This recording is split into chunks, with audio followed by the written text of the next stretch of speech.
So thank you everybody for being here and welcome back to our Key Biodiversity Areas webinar series. We had skipped last month, but this is usually a monthly series.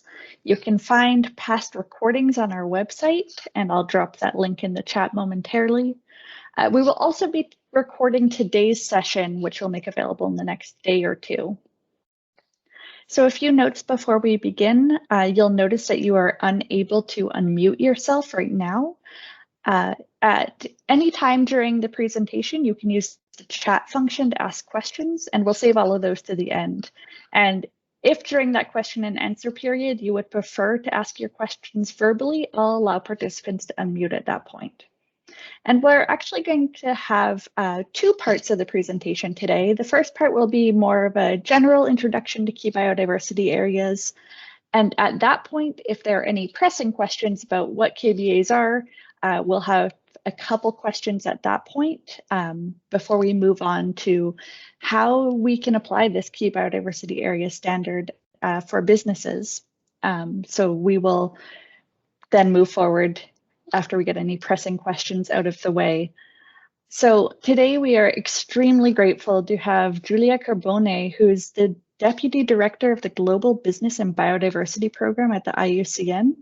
And Giulia is calling in from Switzerland for this presentation. So we also really appreciate her staying late with the time difference to be able to present to us today. So Giulia is also the co-author on the report, Guidelines on Businesses and KBAs, Managing Risks to Biodiversity, which will be the topic of the second half of her presentation today. I will also share a link to the report there in the chat box during the presentation, so you can take a look. But I think with that, that's all the housekeeping out of the way. So Giulia, over to you. And again, thank you so much for joining us. No, thank you very much, Jamie, and all the KBA Canada team for the invitation. It's a real honor to be here today. I am also here somehow with Andy Plumt from the KBA Secretariat's hat, because the first part of the presentation is actually his presentation. But it's really an opportunity to have a conversation with all of you about the importance of KBA and how this KBA standard has implications for business operations. And so that will be the second part of my presentation. So without further ado, I'll start presenting. And here. All right, so this is really a very high level overview of what are key biodiversity areas. We start from definition of biodiversity. We are talking about species, diversity of species between genes and ecosystems. There is a mistake in this slide. And this is a CBD definition. And the other important thing is that the CBD recognizes the need to conserve areas of particular importance for biodiversity. I mean, this connection between the diversity of species at the gene level or species level or ecosystem, and really the connection between that and a place. And this is really captured in this definition of how the key biodiversity areas has evolved. But before becoming a key biodiversity area standard, there were a number of other approaches that were looking at protecting biodiversity, and with this idea of areas. I think the most successful one, or at least the one that most people know about, is BirdLife International approach to important bird areas. But then there were other systems, systems or standards that came into the game, which at a certain point became pretty confusing from the end users. Here we're talking about decision makers, but we work a lot with business, and also for businesses, they were really confused about hotspots and ecoregions and IBAs and others. So IUCN, which brings together the conservation community, 1,400 members, and many of you work for organizations that are members of IUCN, came together and say we need to really come up with a unifying framework, like an umbrella that brings together all these different site-based standards so that we can use the same language, basically. I'm not going to go through this slide. piece by piece, but it's just really to give you the flavor that this was a really consultative, bottom-up consultative process. Actually, Stephen, he's in the call. He was one of the leaders of the process with Penny and others that really enabled different people, different organizations with different interests to bring together their knowledge, their ideas, and their vision into something that now is the global standard for the identification of key biodiversity areas. This is the standard that has been approved by IUCN Congress, and is really about, I think it's, for me, when I was exposed to this, was really incredible to see how the conservation community has come together around one approach. And so, first of all, is what is a KBA, and really also a unifying definition, and are sites that contribute significantly to the global persistence of biodiversity.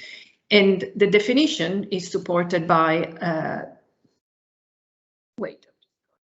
pass for my own paste, is supported by criteria which I will explain. But let me tell you a little bit more about the global standard. That first of all, the KBA partnership is composed by 13 leading conservation organizations. So apart from having consulted with the whole IUCN community, there are 13 organizations that signed off on the standard, and they're still part of the the KBA Secretariat partnership, and they are part of the governance. The aim of the standard was really to provide this harmonization of different approaches, and therefore, because of this, really support the increase of exponential increase of identification of important sites. And provide a system that can be applied consistently and in repeatable manner in by different users and different organizations in different places, and provide basically a decision maker. So this could be governments, but could also be businesses, with a good understanding of why a particular site, we say this site is important for biodiversity. So the important thing is that the standard actually has specific criteria, quantified criteria to capture, to define if a site meets the requirements for being identified as a key biodiversity areas.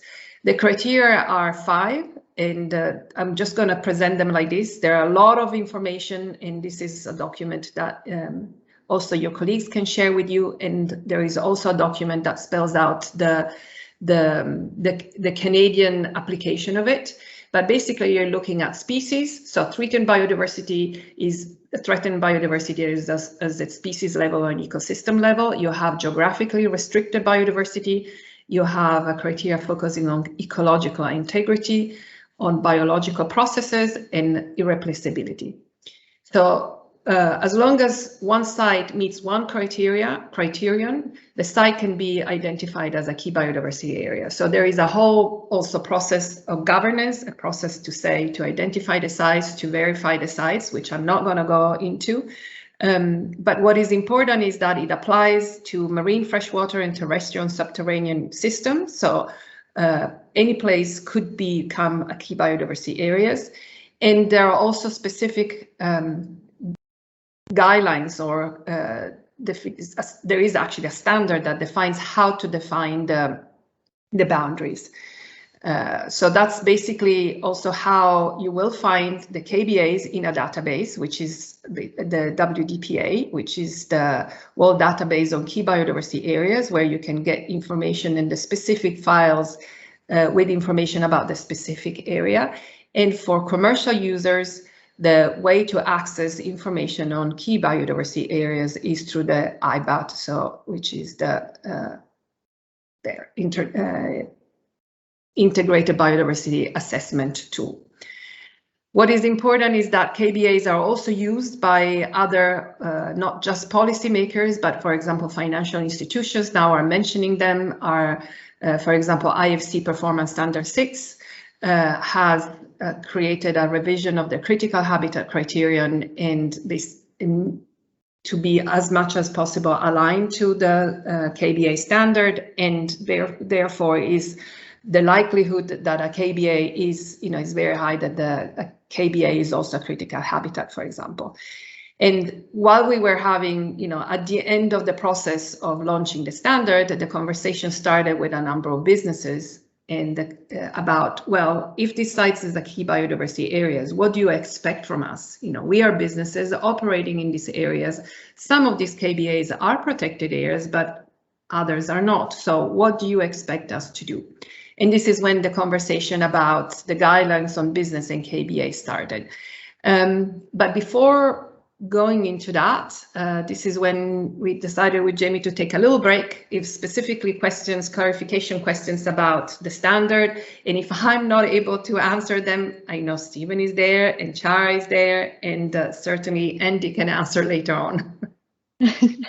Great, thank you. So if there are any pressing questions about what KBAs are, you can put those in the chat box.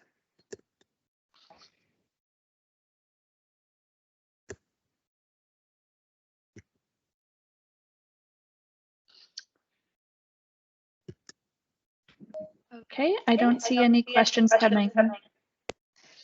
And so, Giulia, maybe you can continue with the second half of your presentation. Okay. All right, so.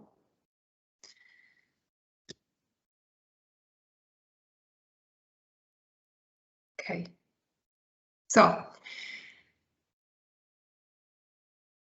the story goes that we have the standard that defines what are, how to identify key biodiversity areas. We have a database that includes the areas that have been identified as KBAs. And we in the Business and Biodiversity Program were involved in many different performance standards, such as, the Aluminium Stewardship Initiative, IRMA for mining, and many others. And we kind of realized that all these standards were trying to address biodiversity, but they were coming to very different conclusions depending on who was around the table.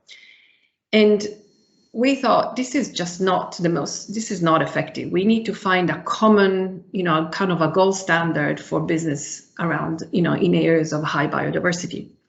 But then, of course, the first question was, what is an area of high biodiversity? And that's when we realized that we were coming to this conversation right after the KBA standard was finalized. And this was a perfect timing to start, and bringing, also the demand coming from business, which was, as I said, now that you have, find a way to identify KBAs, what do we have to do? So we started this process of, we got a proposal out funded by the Tiffany Foundation, and with the objective of defining specific guidelines, or we called it a standard at the beginning, but then we kind of decided it was safer to call it guidelines for how businesses should operate in and around KBAs. Basically, when they have an impact on KBAs, what are their recommendations for these businesses? You have the map of KBAs. You see that in some areas they are more predominant than others, but pretty much everywhere where a business operates, there are going to be KBAs. So it is an issue for a business not to have clear guidance on how to, what are the risks and what are the opportunities and what are the recommendations. From a business perspective, and this is not specific to KBAs, what I'm telling you now is, we are trying to bring forward the same narrative for any site, even sites that have low biodiversity or sites that have high biodiversity but have not been recognized yet as KBAs. There are different ways businesses have an impact through habitat loss, overexploitation, invasive species, pollution, climate change. These 5 pressure points, and basically pretty much every single commercial activity has more or less any potential pressures. So the question is, how can these pressures be managed in a way to avoid, minimize, restore, and offset their impact? So already there, I mentioned the mitigation hierarchy.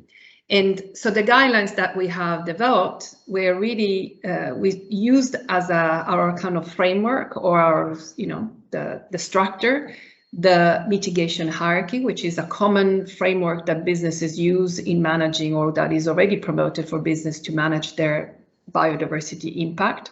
But we attach to this specific or additional requirements or interpretation of the mitigation hierarchy to make it stronger if the business is having an impact on a KBA. So the 15 guidelines basically are structured in a way that they're focusing on conservation, implementation of the mitigation hierarchy, conservation of general efforts on the ground, and corporate accountability. As I said, they are really structured. Most of them are basically, if you think about the mitigation hierarchy is the Christmas tree, the guidelines, most of these guidelines are things, are decoration or things that we attach to this Christmas tree to make it stronger and more effective when the biodiversity values have triggered the identification of a KBA. So the mitigation hierarchy talks about a sequence of actions that need to be adopted in a sequence, and starting from avoidance of impact through, for example, avoidance of a site or avoidance to project design. Then you have the measures that aim at minimize the impact. And then after that, you have the measures that are there to rehabilitate or restore a place, a habitat, and measures that are going to be designed to offset the residual impacts that are that have been accounted for after the first 3 stages. So this is a pretty standardized image that we could be used for any site, a site of even medium level of biodiversity, because the point is there is about measuring the biodiversity value that is being impacted. So that basically line you see there, where you get to the net gain, or above which you're a net gain, is your baseline before your project starts. So the guidelines that we have developed with the 13 partners of the KBA were really about defining how to strengthen this mitigation hierarchy. So we have the what. So, for example, we have priority to avoidance, and I will give you a little bit more information about each, because I think this is where also the conversation could really take a more exciting spin. So priority to avoidance is really, this is nothing new. This is what the mitigation hierarchy talks about. But what we are saying here is that in some situations, and we are referring also to a number of resolutions and recommendations of IUCN and IUCN members, is this priority to avoidance means also avoiding operating in a key biodiversity area. So, for example, IUCN has a resolution that calls for avoidance of oil palm plantations in key biodiversity areas, has a resolution that calls for environmental damaging industrial activities and infrastructure and avoiding these in areas of high biodiversity. And also there is a connection to one of the resolutions on loss of primary forest. So this is really about avoidance, but is not considered that, however, the mitigation hierarchy continues. The guidelines are not about avoiding any damaging activity, because the group agreed that there might be some way to manage that the pressure, and I'll tell you later about. But in some situation, it is still recommended to avoid operating in key biodiversity areas. The implementation of early minimization is something special, because in general it is about minimizing as you go on. In the way the guidelines have interpreted the mitigation hierarchy is adopt minimization measures even before your impacts, your operation, or your construction and operation activity start. So in order to preempt as much as possible the impacts. And the next two are also pretty, let's say, far-reaching, because the limits to impact restoration is, let's say, the concept to limits is a concept that applies generally to offsets, and I'll tell you when I speak to number 5. But in the discussion with the partners, we agreed to put limits also to impact restoration. So basically, in your assessment of the implementation of the mitigation hierarchy and the likelihood to succeed in each of the stages, you make sure that also restoration has effective chance to be successful, because if there are very low chance of success, restoration and therefore sometimes the mitigation the project should not go ahead. So basically it's requiring to take a very strong precautionary approach to assess the likelihood of success of restoration measures as well. The limits on biodiversity offset is something that is more common, is part of the conversation about the fact that offsets, the idea of offset, that means having a residual impact on a site, on a specific biodiversity value, but being able to compensate somewhere else, possibly on the same biodiversity value, is accepted. So, for example, IUCN policy on biodiversity offset already says that biodiversity offset cannot be implemented, should not be implemented in protected areas. The guidelines are not putting a limit in general for biodiversity offset. However, they put some limits in specific situations. And for example, they say that the offset has to achieve a net gain on the biodiversity value that has been impacted. That offset should be achieved before the impact occur, or if this is really not possible, that enough finance is made available so that there is the real commitment to implement the offset. Offset should not be used when residual impacts on biodiversity are likely to lead to a site not longer meeting the KBA criteria for which the site has been identified. And also the development of an offset has to have obtained the free and prior and informed consent of any impacted local community, not just indigenous people, but only every community. So the idea is that it is possible to have a project in a KBA that will have residual impact because you could implement an offset, but there are some very very strong limits that these guidelines have, recommend in order to achieve an offset that is really going to is still considered aligned with the conservation goals of the KBA process. In terms of the how, so how do you actually achieve this, implement this mitigation hierarchy and this additional requirement? There are a number of guidelines about, for example, the project biodiversity baseline. The baseline, as you all know better than me, is really important, and what kind of baseline you're going to use. So in this case, the recommendation is to use a pre-project baseline. So it's not a counterfactual, is the baseline before the project. So the values as they were before the project. The financing of the mitigation measures and the importance of having this financing secure before the project starts has also been highlighted.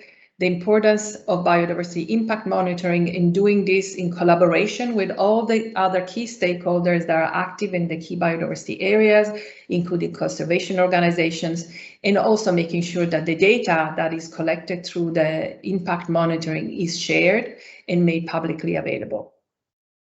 The importance of passing on the responsibilities and the commitment made in case of divestment to the new companies, and making sure that all the key stakeholders are part of all the process and decision making from starting the project at the project design and defining the mitigation hierarchy and biodiversity action plans and so on are part of it. And then finally, also the responsibility for existing operations. So it's clear that some sites will be identified as key biodiversity areas after an operation is already there. So what is the responsibility of that operations? They're already existing, they already had some impacts, although they were there, but maybe the key biodiversity area can still be, it still has the values. But then the guidelines are calling for the operators of these businesses to invest in conservation actions. So it's not to go and retroactively implement a mitigation hierarchy because it would have been really challenging and data-wise pretty impossible.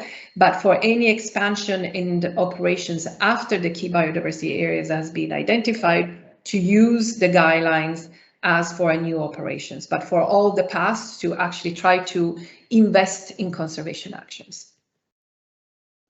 And then finally, looking at support conservation efforts on the ground. This is really where the conversation with the KBA partners turn into saying, businesses are not, of course, we want absolutely the first important element of, let's say, responsibility for a business is to manage their impacts and making sure that these impacts do not affect biodiversity and do not drive loss of biodiversity anywhere, but in this particular case in key biodiversity areas.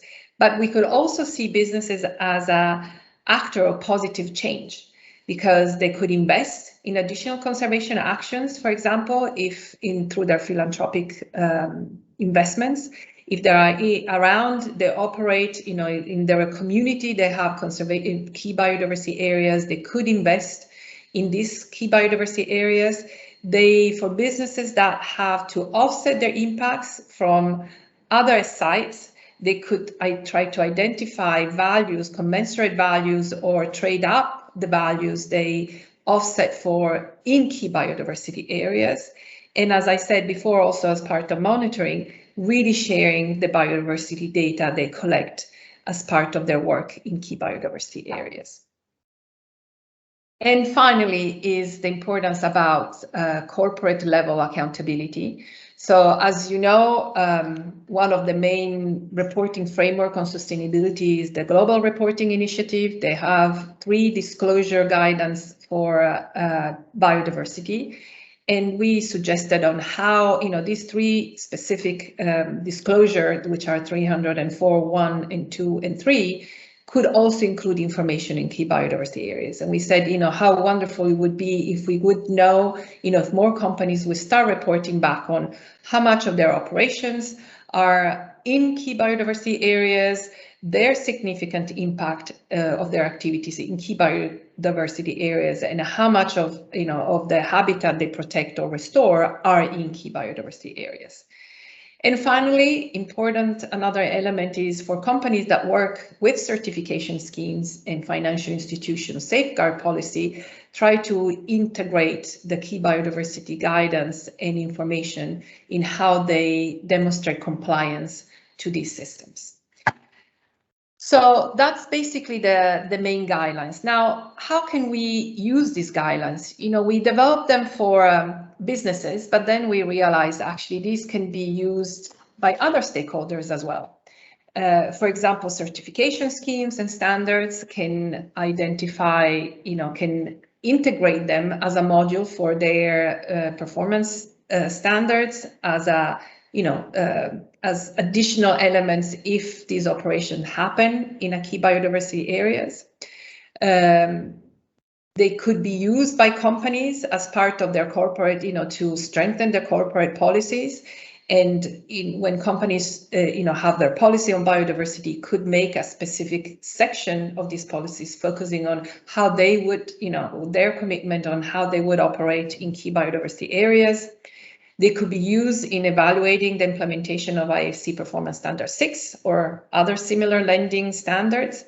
And it could be used by regulators to define more specific and maybe stringent permitting requirements for economic activities that occur in key biodiversity areas. For example, an application in environmental impact assessment, the key biodiversity areas data file can be used as baseline information, baseline definition, defining what could be the key elements for the monitoring, for stakeholder consultation, because the assessment include a lot of this information. And they could also help define what could be the best mitigation measures. So in all this, the assess impact and definition of mitigation measures are generally part of an impact assessment and biodiversity action plans definition. So the data that you can generate through a KBA, through the KBA database, could really be helpful to define the direction and the magnitude of your interventions. So from an NGO perspective, which is also some of the work that IUCN does, is really in helping NGOs to engage better with businesses. Is one of she was like, this slide was designed to say, what could you ask, if you approach a business, what could you ask them to do as the first thing? Well, a first thing I would really say, go out, map your operations and define which operations is in or nearby a key biodiversity areas. This can be easily done through IBAT, where you can, as long as you know your operations, you can, through the proximity reports, identify the proximity to a number of values, including KBAs. And then the next is really understanding, therefore, that the interaction between these operations and the KBA values. So understanding what are the point of pressures, so that could generate direct, indirect, or cumulative impacts, collect a baseline of biodiversity data, using in particular, making sure that you collect the data also of the values that have triggered the KBA identification, looking at where future expansions could have an impact on key biodiversity areas. And then again, and this is where the mitigation hierarchy, the guidelines can be implemented, pair the steps of the mitigation hierarchy with the guidelines. So understanding what avoidance means and see how the guidelines would strengthen these avoidance measures and the rest, the next for minimization, restoration, and offsets. So just to conclude, the KBA Consultative Forum is also part of the KBA Secretariat, is where we engage with businesses through direct participation. We have a number of members of businesses that are formally members, but in the next future we are going to have more open events for different businesses that are interested in understanding and being part of a community of businesses that are excited to be operating in a responsible way in KBAs and contributing to the conservation of KBAs, and want to share experiences, advice, and visibility as well. So I think this is an overview on the standard. We have plenty of time to discuss the specific questions. I was just going back and see if I forgot any. No other slides. So I'd like to stop the slides now and answer your questions. There is a lot, other things to say about, the applications and so on, but I thought would be more interesting to actually start the next phase of the conversation. Great. Thank you so much, Giulia. Are you getting a bad echo for me? Yeah, okay. I'm going to try switching my speakers, or is it better now? Oh, okay, great. So we have a number of great questions and comments in the chat box already. At this point, I'm also going to allow participants to unmute themselves. So if you'd prefer ask your question verbally or have a comment or discussion point you'd like to make, then just raise your hand using the raise hand icon, or if your video is on, you can raise your hand and I'll keep an eye out.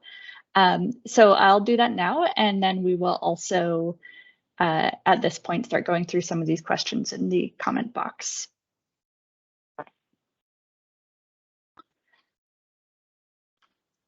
Okay, the first comment is from Stephen Woodley, who just says, "Thank you, Giulia, for creating a pathway to bringing business into using and accounting for KBAs."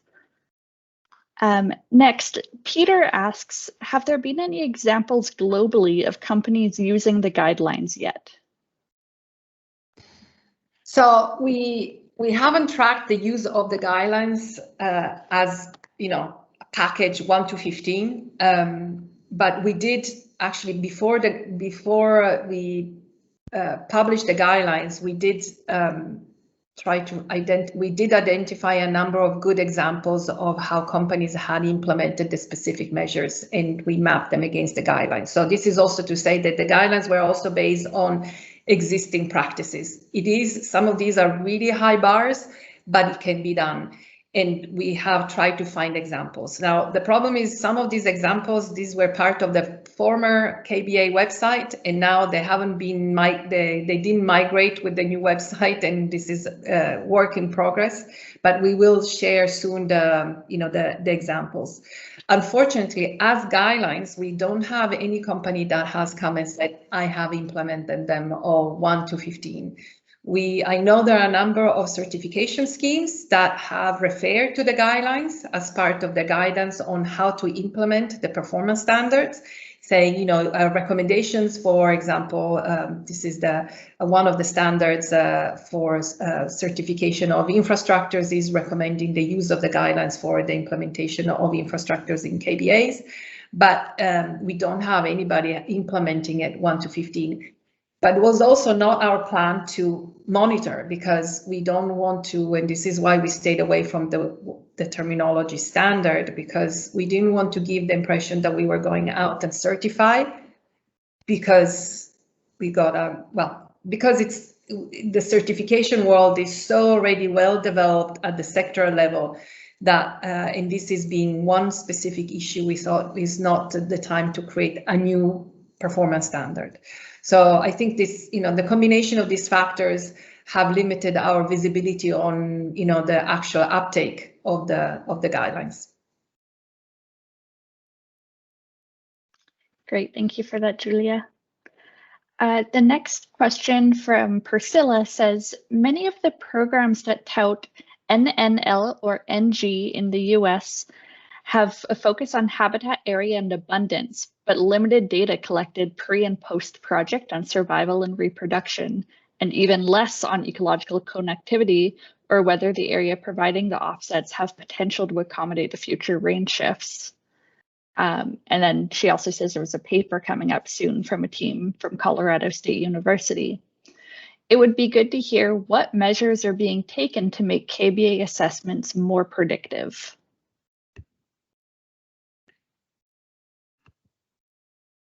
I think probably Stephen is the best person, or Chara, to explain this, but Stephen has had more work in terms of actually monitoring the KBAs and how the values are connected to that. Sorry to put you in the spot. That's a very hard question, and others may want to weigh into it. The KBAs are designed to be in a scientific assessment of a value that's at a place. So predicting impact on those values is, it falls into the realm of environmental assessment, which is slightly different than the KBA standard or that for business that Julie has been talking about.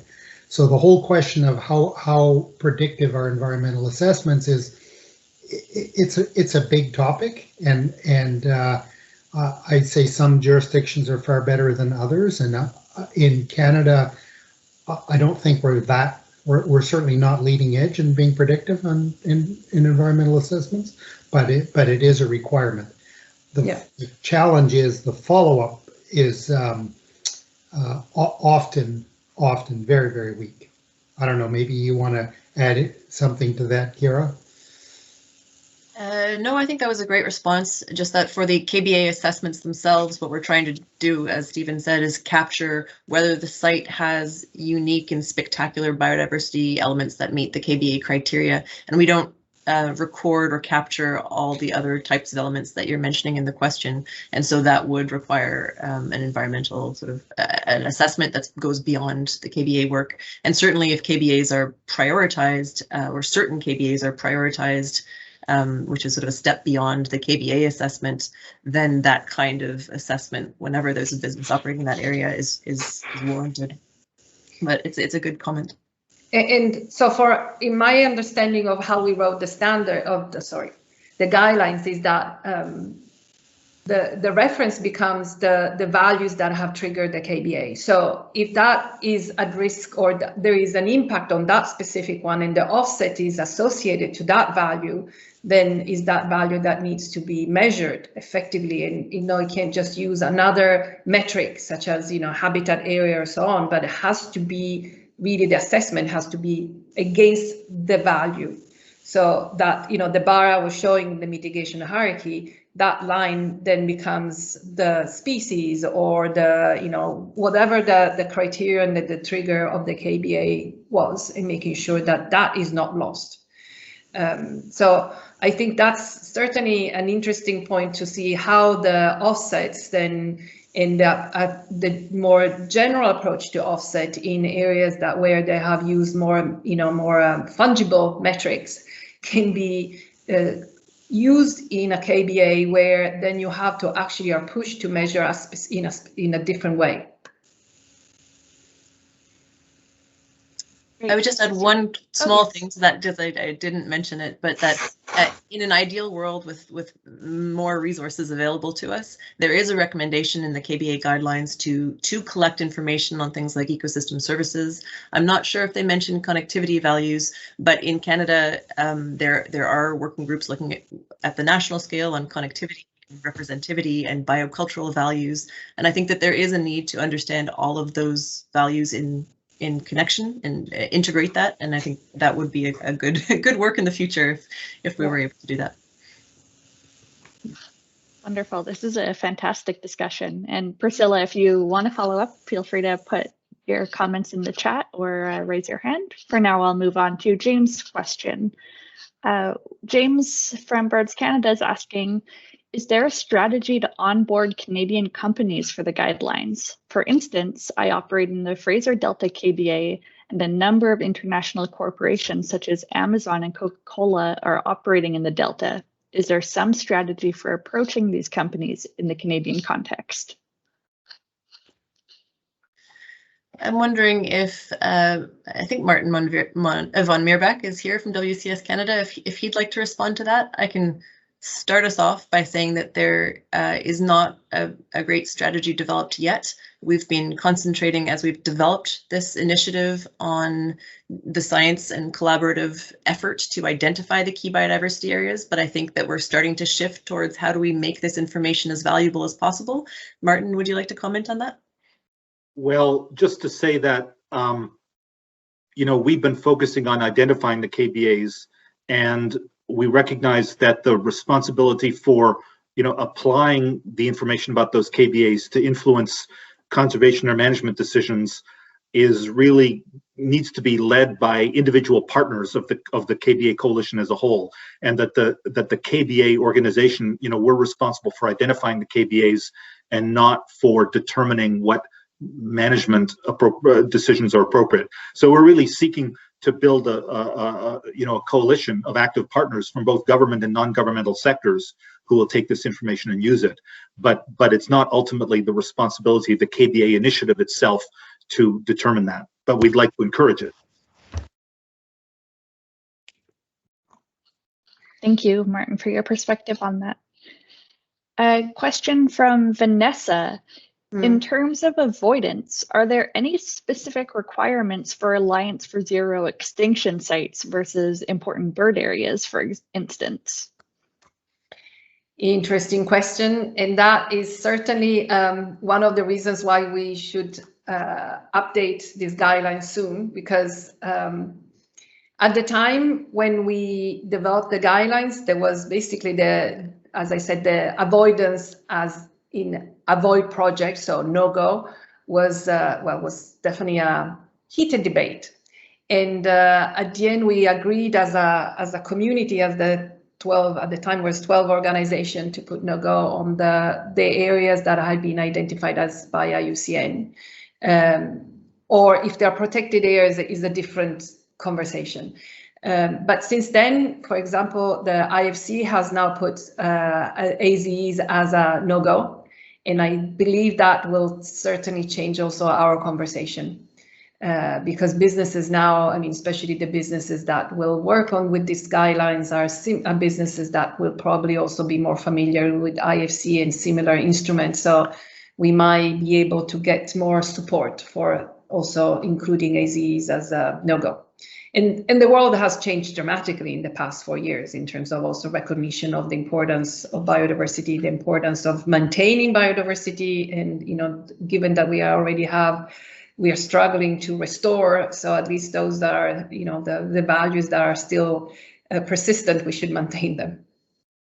But at the moment, it's not. But I would imagine, and sorry, let me say another thing, that in developing the guidelines, of course, as you can imagine, there were different opinions.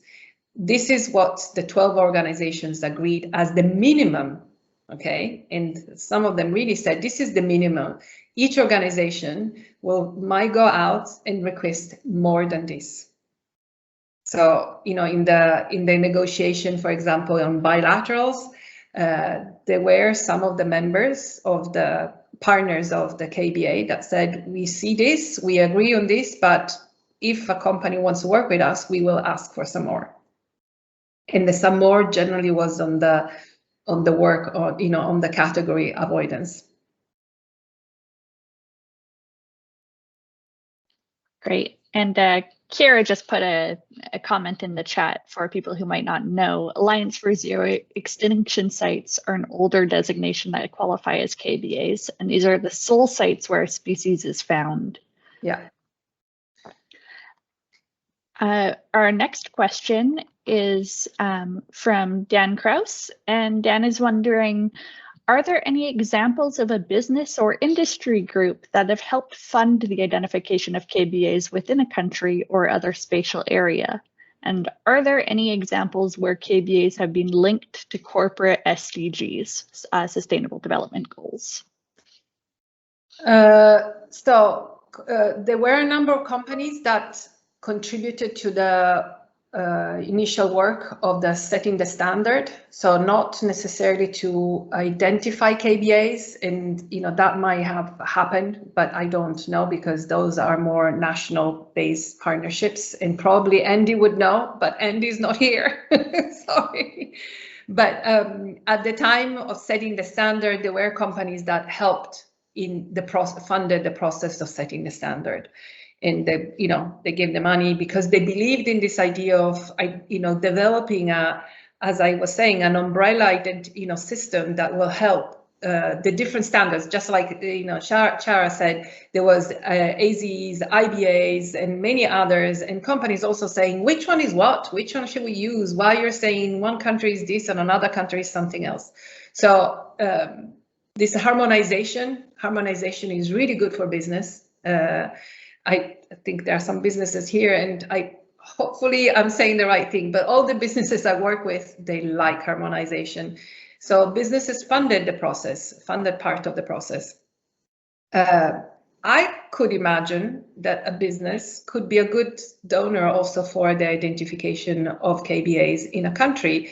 And maybe linking it to the question about Canada, you know, from the beginning, make it as a coalition and as a partnership, you know, is about identifying areas that are important for biodiversity and identifying processes and mechanisms to ensure the conservation of these areas. Sometimes these areas might already be into the conservation because there are protected areas or other, you know, area-based conservation that more formal, but there might be other ways to protect. So a process for engaging business could start from the funding of the identification all the way to the actual coming together with common shared views on how to manage them. Great, that was a wonderful answer, thank you. The next question is from Sebastian, who is from Ecuador. Hi, Sebastian. We have several Canadian mining companies operating in the Amazon region, and he's wondering if there's an official document that summarizes Canadian companies' obligations when operating overseas.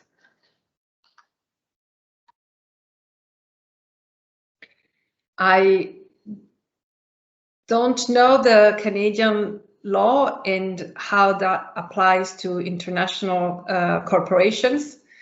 In Switzerland, we just had a referendum on that and didn't pass, imagine.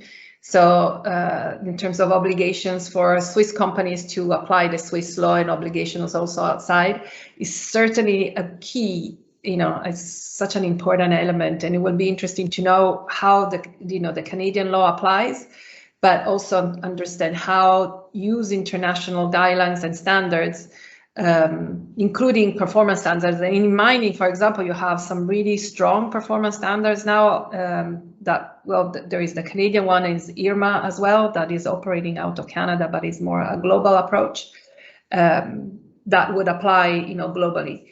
But I can't answer on the application of the Canadian law. I'm not sure if I can't answer that question either accurately anyway. If there's anyone else on the call who would like to comment on this, please do go ahead.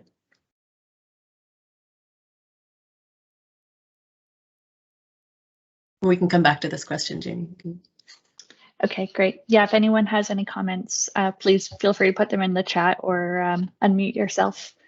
The next question's from Maria, who's saying, there are examples of regulatory bodies within governments taking notice of these guidelines. Here where she is, this would be the Yukon Environmental and Socioeconomic Assessment Board. I'm thinking of resource extraction proposals receiving comments to consider these guidelines from the regulatory bodies. Yeah, so one of the application approaches that we had in mind was these guidelines could really be helpful to define license agreements. So what are the requirements to be able to receive a license if you're operating in and around, or if you're having an impact on a key biodiversity area? Honestly, given the way they're written, that are very simple, high level, it's really possible to extract this and put these as a really simple requirements that some of them needs to be demonstrated in advance and others throughout the license in order to receive a license. So I think they will make they can be used as a kind of indicator, for example, of, yes, you apply a mitigation hierarchy, but these guidelines can give an indication of how you're applying it, how specific you are, and if you are, doing the right thing in terms of the different stages. The next question from Ian is wondering, is there work to integrate KBAs with the certification processes? So for example, the forest stewardship certification, ISO, marine stewardship, etc. Yeah, so we had a big effort to, especially at the beginning, to promote this among the different standards. A year ago, we did a revision of all not all, but the most relevant, by sector. Agriculture, we did forestry, we did fisheries, we did mining, which of the standards actually reference key biodiversity areas, and that already we saw that a number of them do reference key biodiversity areas correctly. They reference as the source of the data IBAT. And some of them also reference the guidelines as a way to implement the general requirements of the standards when they're in key biodiversity areas. Just as an example, with the marine stewardship MSC, as they're actually reviewing their standard right now, we had conversations with them a couple of months ago, although obviously the challenge in implementing is very high with MSC given the topic, but there were already some conversations on what does it mean, but especially it's not just about the guidelines for business, but also using the KBA data in terms of identifying areas of importance for the standard itself. So that, for example, in MSC would even be the first step, because they don't refer to key biodiversity areas. They have a different way of identifying areas of importance for biodiversity. So that's the conversation we were having with MSC to kind of come together on ways of identifying areas of importance. Wonderful, thank you very much. So those are all the questions that are in the chat box right now. We have a couple of minutes remaining, so if you have any other questions you would like to ask verbally or in the chat, please go ahead and put them there.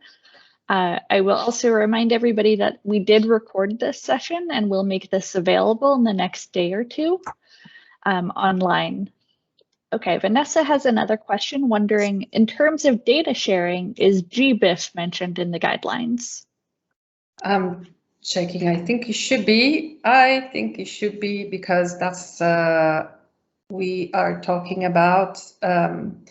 Actually, we are not talking about GBIF, which is no, we didn't mention that in our guidelines, which is quite shocking because we do cooperate with them a lot.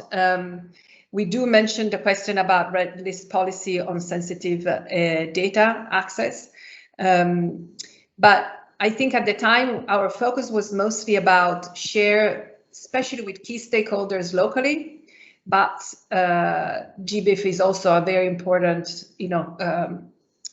system that brings together all data. So it certainly will be, recommended. That another point for the future revision, but not as an alternative, but certainly as a priority with local stakeholders, and especially the organizations that have been involved in the identification and that possibly are still engaged in some conservation measures and some conservation activities in and around the KBA. This data is really precious. And however, let's not underestimate how complex it is for a business to share their data. Well, we know, but issues of confidentiality, competition. Some cases, businesses want to keep the data to publish their own, scientific papers. So it is an issue, but I think here the important, it's really important to tell them that the greater good is the KBA persistence. So the importance of this data for the KBA, I think, goes beyond any scientific paper that they're planning to publish in the next 10 years. Okay, we're running out of time here, but let's sneak in one last quick question that just came in from John. Have you thought of farmers and ranchers as businesses on the prairies when putting together the guidelines?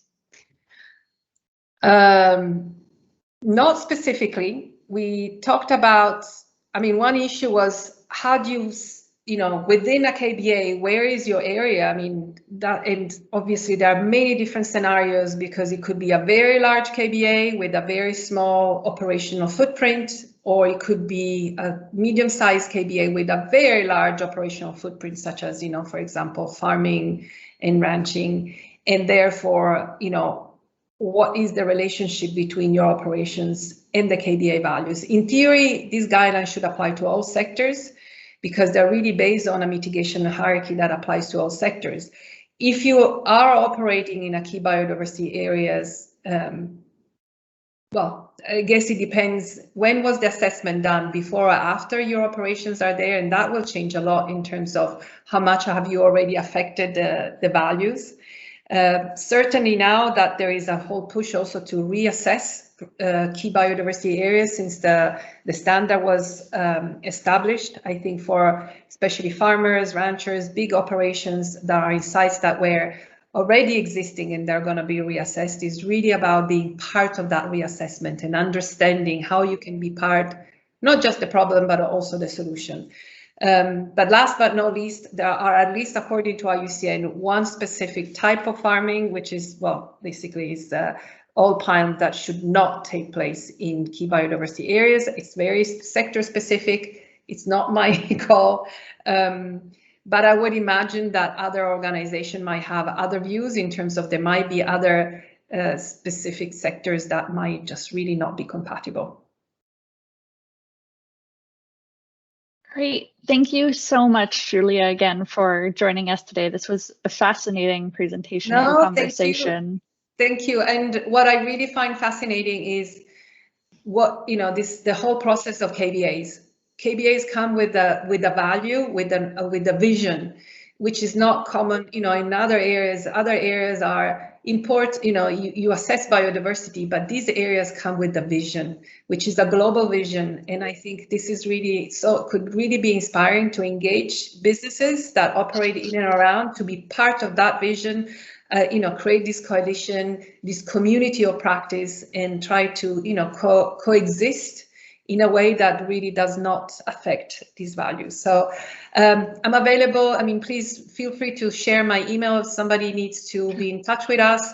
Andy's email as well for more technical questions about the KBA, and especially the database, what data is available. You can play around with the database in my presentation. There is the link.